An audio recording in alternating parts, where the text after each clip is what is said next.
It is my great honor to introduce our next speaker, Donald James. Donald served as NASA's Associate Administrator for Education under Charlie Bolden.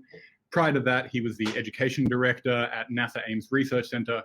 And after 35 years at NASA, he's now focused on consulting, public speaking, and nonprofit work. Donald, it's great to have you. Thank you so much, Covey. It's really, truly an honor to participate in the Ramon Science Communication Conference. I'm very honored. It's really great to have you here. And we're looking forward to hearing what you can tell us about your experiences while you were at NASA, how you see the world of science communication and how you saw it while you were there. Great, thanks. Well, let's pull up the slide. And I just want to say that it's truly an honor to participate and join many around the world to honor the legacy of Ilan Ramon and Rona Ramon, who valiantly carried her husband's legacy of education and service. And I had the honor of meeting Mrs. Ramon, not in person, sadly, on the phone. And she asked me to participate in this conference. I promised her I would. Unfortunately, when I was on my way about a week out, I hurt my back severely, but I promised her that I would return and come back. So I just want to say that this doesn't count. This is a great opportunity, but I need to be there in person. So thank you very much for this opportunity. Next slide, please. Thank you very much. Actually, I think is there a slide right before that, please? There should be one on accomplish. What are we trying to accomplish? It's right after the introductory slide. One more back. Yeah. There we go. Okay, great. The wonders of technology. I like to start with this when talking about education and science communication is the question of what is it that we're actually trying to accomplish? And I'm going to speak a little bit about that from a NASA perspective, from my own history there. But I would suggest that any organization or person or educator, student who endeavors to communicate, especially about science or science matter, should really start with this question, and that is, what is it we're really trying to accomplish? Now, this matters depending on, whether your goal is just to enjoy listening to yourself talk, or perhaps you might want to improve the science understanding of your audience. And there is a difference in how you would accomplish that in terms of the tools that you use. Next slide, please. Thank you very much. So, when I look at NASA science communication, if you ask yourself, why is it that we do this? Well, it really is rooted in the enabling legislation which created NASA. We call it the Space Act of 1958. And if you look in the Space Act of 1958, it says that one of NASA's charges is to expand human knowledge and share the results widely. The wording is a little bit different, but that's basically what it says. In addition, over time, we've come to view that the purpose of communicating is, number one, the people who paid for NASA, the taxpayers, because NASA is a federal agency, it's a public agency, they paid for it, so they have the right to know what it is that the agency is doing. The other thing is it's an opportunity to generate support for the work that's done. If people aren't supportive of the work that NASA does, particularly the science missions, then it's not going to do us a lot of good. Another goal is how can we advance science literacy? So as you heard Garrett talk about earlier, which I thought was so eloquent, and I really appreciate it, about the challenge of facts versus not facts, and how do you approach understanding your natural world. And so part of our mission is to be able to help people understand why the knowledge that we're gaining is important not only to them, but just to advance human knowledge in general, right? So that we can understand, our cosmos and our Earth better. The other purpose of communicating is to increase the participation in the broad aerospace program. So it's very important to have many more people involved in that what we're doing. And so that's the part that I really like, particularly with education, because it involves students. And then lastly, I would say, and this is certainly not exclusive of other reasons, but we're looking to diversify our workforce pool. It's very important, particularly in the United States, for students from all walks of life to know that they have an opportunity to participate in their aerospace program by direct engagement, that they see people that look like them, that they know that there's opportunities, that they know that even though it might be difficult to get a job or anything like that, that they can actually participate. And so in NASA, we look at, if you look at the top, going from left to right, we talk about informing people, inspiring people, engaging in employment. And I'm going to go into that in just a little bit more detail. Next slide, please. So let's just start with NASA's homepage. I mean, the thing that's amazing about, surfing around the NASA site is that all of the content that NASA produces and interesting images and things, you can find just about anything you want there. So this is a screenshot from a couple of days ago when they were doing the hot fire test for the new Space Launch System rockets down at Stennis Space Center. And you look at the information about the Mars rovers, and then you can see in the middle that we pay homage to the Martin Luther King, because that's very important. So you can just find just about anything, right? So there's a lot of content that's out in the world. And I'm going to come back to this point about the content. One thing I will say, and I'll confess as a retiree of NASA, is that I now rely on our own NASA sites a lot more, because when I was working, I used to see all this stuff, firsthand, but now I take advantage of the great information that's online in order to do my presentations or to talk to people. So nasa.gov is a great place to start for anybody. Next slide, please. So let's talk with inform. This is part of the grand communications structure. And on the left side, you see that there's different modes of communication. On the right side, you see styles. Now, why do I point out these distinctions? I point them out because depending on what you're trying to accomplish, you might have to consider the different modes of communication that are available to you. It also depends on the time, right? When I started with NASA 35 years ago, there were no podcasts. In fact, email was just barely getting started. There's no such thing as webinars and things like that. There were lots of magazines. We relied on television and print, and that's still available today, but depending on your audience and how you deliver information, there's different types of communications that are available to you. On the right side are different styles of communicating. Now, some of these distinctions overlap to a certain degree, but as a journalist, you're going to do reporting. You might be doing a presentation like I'm doing now, or you might do a briefing, or you might use movies, or you might do a poster session if you're a student, or a demonstration in a classroom. Or one of my favorite style of communication, which I think is very important, is storytelling. And you can see that storytelling is becoming increasingly important on how to communicate the wonders of space. So in form, we go to the next one, the next slide, please.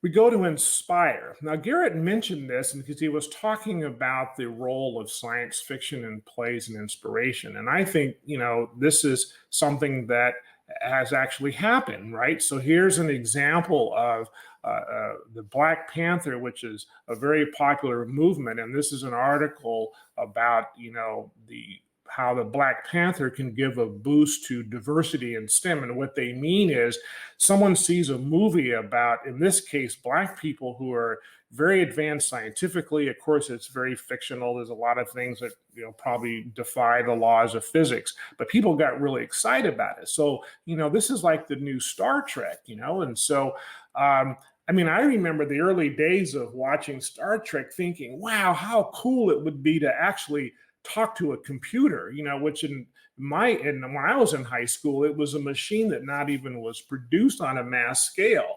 And now, I fight with Siri all the time, like my big sister, and, whether or not we're successful in communicating, it just depends. So inspiration plays a very important role in getting students and other people interested in something. And I'm going to come back to this because with some very interesting facts that you just may not be aware of about how important inspiration is. Next slide, please.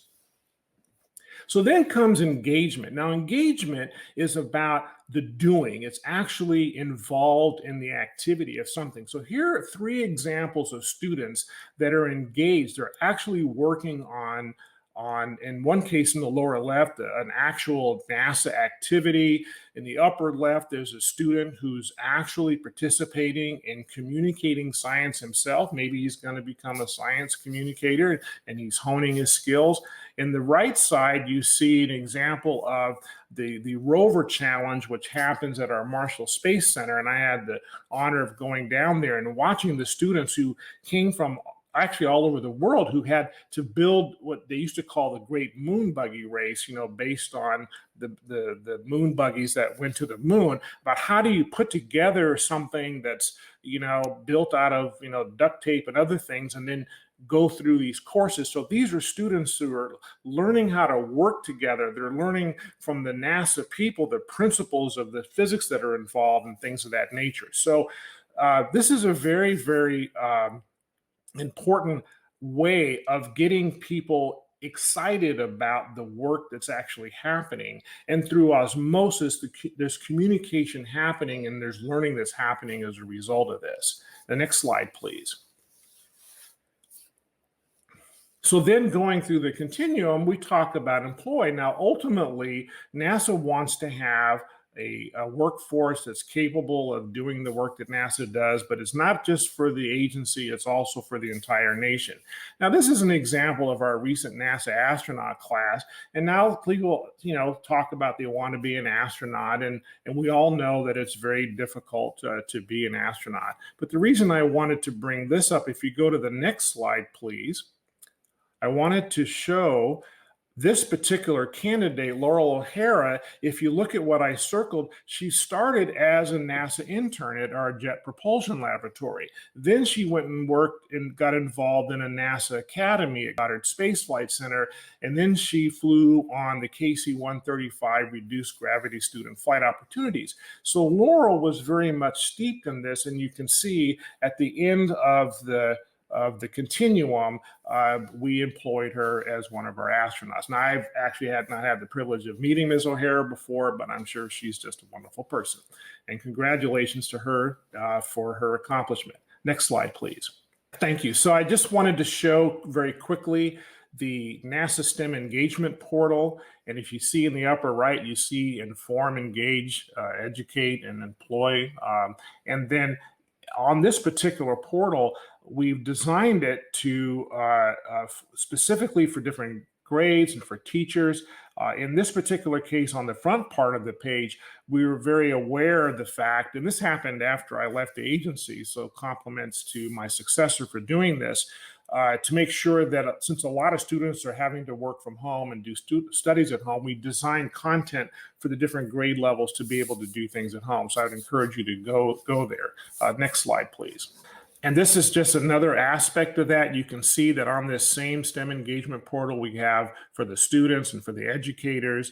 And then you can learn about STEM engagement, how to get internships. So it's all there, and it's designed to be able to be focused on the particular ages or the particular activity that they're doing. Next slide, please. So let's talk about the challenges for effective science communication. Now, all of this is I see it, right? So this is from my experience and what I've learned, is what I see it. First of all, communication, when we talk about communication, needs to be a feedback loop. I had a lot of interesting things happen to me when I was at work at NASA, where I have a colleague come up to me and said, Mr. James, we have to do this. Did you get my email? And I looked at the person and I said, well, did I respond to your email? I mean, did I acknowledge that I got it? Or they'll say, well, I sent you that note. Well, communication is a feedback loop. You have to be able to acknowledge this. I mean, if you just watch any launch, you can see that the controllers on the ground and the astronauts, there always is a feedback loop. They never just they acknowledge what is being said. So that's fundamental principle number one. Number two, Google, and by definition, a library of information is not communication, it's just information. So more has to be involved than just having the information in front of you. I mean, just because Google exists now doesn't mean I think that people are any smarter than they were before Google existed. I also argue that communication is not the same thing as understanding or learning, and that what's really key as a challenge is effective translation and interpretation. Now, what do I mean by that? I mean that depending on your audience, you have to be able to be effective in how you're presenting the information. I can assure you, as somebody who has made this mistake before, do not give a PowerPoint presentation to kindergartners. I made that mistake before. It doesn't work. Next slide, please. So what are some of the solutions? Well, as I see it, it's very important to strengthen engagement and participation. I think there needs to be a lot more of that, a lot more internships, a lot more mentorship and apprenticeship. You learn by doing, you learn by being actively involved in that which you're trying to learn. And if you're communicating science, actually have somebody do a science experiment or a demonstration, even if they mess up and don't get things right. That's really important. Another thing that I think is really important is storytelling. How do you tell an effective story, particularly depending on who your audience is? And again, I talk about effective translation interpretation. Do you really, really know your audiences? I've had the privilege of speaking to many audiences in my career, and it really depends on who you're talking to and what their histories are and background as to whether or not you want to be effective. Now, again, as I said, if your goal is just to enjoy yourself talking, well, then go ahead and do that. But if your goal is to inspire somebody, to engage somebody, to transmit knowledge to somebody, it's important to have effective translation and interpretation for your audience. Next slide, please. So I'm switching gears a little bit, and then I'm going to close it with one last slide after this. And this is my current work that I'm doing. On the right is a book that's coming out February 2nd about manners. And underneath that book is a statement that is the answer that I typically give the students who always ask me, well, what do I have to do to get to work at NASA? And how do I become an astronaut? And how do I do this? And what grades do I have to get? And what schools I have to go to and all of that? And I typically come back to this and I say, being smart isn't good enough. And this book that I wrote about manners is called Manners Will Take You Where Brains and Money Won't, is the longer answer to that question. And the reason I showed the photograph in the left of my brother and me in the cockpit of his airplane, he's a captain with American Airlines. I like this photo because this was the day after I retired from NASA, and my brother secretly arranged to fly me home from Washington, D.C. to California. And you see on the cover of the book, my mother holding my brother and me as little babies. So the question is, how did we go from those little kids to being the successful people that we are, I believe, if I may say so? Well, the answer is inside the book. And the last slide, please,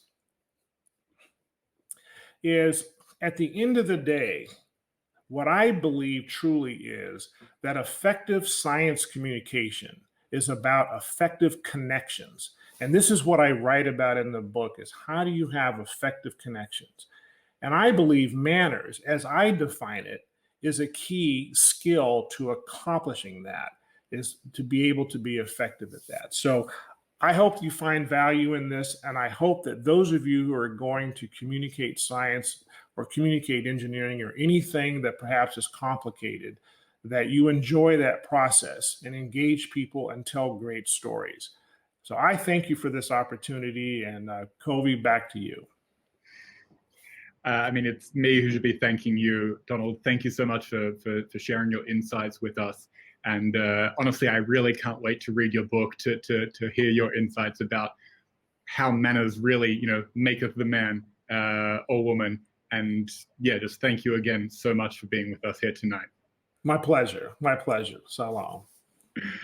Thank you.